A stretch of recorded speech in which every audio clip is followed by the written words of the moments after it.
Hello dear students, आज हम पढ़ेंगे भूमि विकास बैंकों के दोष या धीमी प्रगति के कारण। ठीक है, जो हमारी भूमि विकास बैंक थी वो उनकी प्रगति धीमी क्यों हुई। ठीक है, सबसे पहला कारण है पूंजी की कमी। इन बैंकों के पास में पूंजी की कमी थी। ये बैंक पूंजी की कमी किस कारण थी? क्योंकि यहाँ की जो जनता थी वो ऋण पत्रों को खरीदने में, ठीक है, ऋण पत्रों को लेने में कम विश्वास रखती थी। ठीक है, इसलिए इन बैंकों के पास पूंजी नहीं आ पाती थी।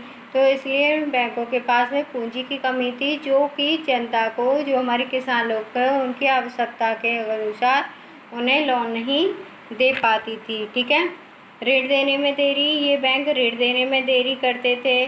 ठीक है, काफ़ी चक्कर लगवाते थे तब जाके ऋण देते थे। तो ये भी एक इनकी धीमी प्रगति का कारण है।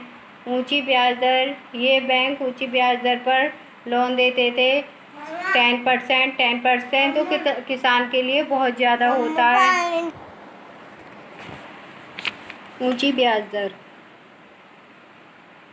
देखो ऊंची ब्याज दर, ये बैंक किसानों को ऊंची ब्याज दर पर लोन प्रदान करती थी। 10% से ऊपर लोन देती थी। कम से कम ये कितने पर? 11 से 13% पर ब्याज देती थी, ब्याज दर थी इनकी। ठीक है, तो जो कि किसानों के लिए बहुत ज़्यादा थी। ये भी एक इनकी दोषपूर्ण नीति है। ठीक है, भूमि का दोषपूर्ण मूल्यांकन, ये जो हमारे विशेषज्ञ थे, ठीक है, भूमि का सही प्रकार से मूल्यांकन नहीं कर पाते थे। ठीक है, जिसके कारण इन बैंकों का कम विकास हुआ, क्योंकि यहाँ के कर्मचारी बंधक रखी हुई ज़मीन का ठीक प्रकार से मूल्यांकन नहीं कर पाते थे। दोबारा सुन लो, भूमि का दोषपूर्ण मूल्यांकन था भूमि का, क्योंकि यहाँ के जो कर्मचारी थे, विशेषज्ञ थे, वो भूमि का सही प्रकार से मूल्यांकन नहीं कर पाते थे। ये भी एक इनका असफल होने का कारण था। नियमों को कठोर होना, नियम कठोर थे। नियम कठोर कैसे थे? क्योंकि ये कोई भी नया लोन नहीं देते थे जब तक कि पुराना लोन नहीं चुका दिया जाता था जनता के द्वारा। अकुशल प्रबंध, इनका अकुशल प्रबंध था। अकुशल प्रबंध क्यों था? क्योंकि यहाँ के जो कर्मचारी लोग थे, ठीक है, वो अशिक्षित थे। ठीक है, जिसके कारण वो बैंकों का सही ढंग से प्रबंध नहीं कर पाते थे। विशेषज्ञों का अभाव, अभी बताया था मैंने, विशेषज्ञों का अभाव था। जो हमारे विशेषज्ञ थे वो हमारी जो ज़मीन थी उसका सही ढंग से मूल्यांकन नहीं कर पाते थे कर्मचारी लोग, और बैंकों में विशेषज्ञों का अभाव था। सीमित कार्य, इनके सीमित कार्य थे। ये केवल पैतृक लोन को चुकाने के लिए ही ऋण देते थे।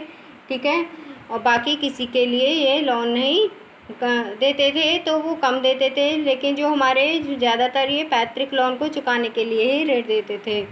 समय पर ऋणों की वापसी न होना, ये बैंक ऋणों को लेने में लापरवाही करते थे, समय पर अपने ऋणों की वसूली न करते थे। ठीक है, जिसके कारण जो हमारी ये बैंकें डूब जाती थी। कई बार तो ऋण भी डूब जाते थे। ऋणों का प्रयोग उपभोग कार्यों में होना, ऋणों का जो प्रयोग किया करते थे ये उपभोग कार्यों के लिए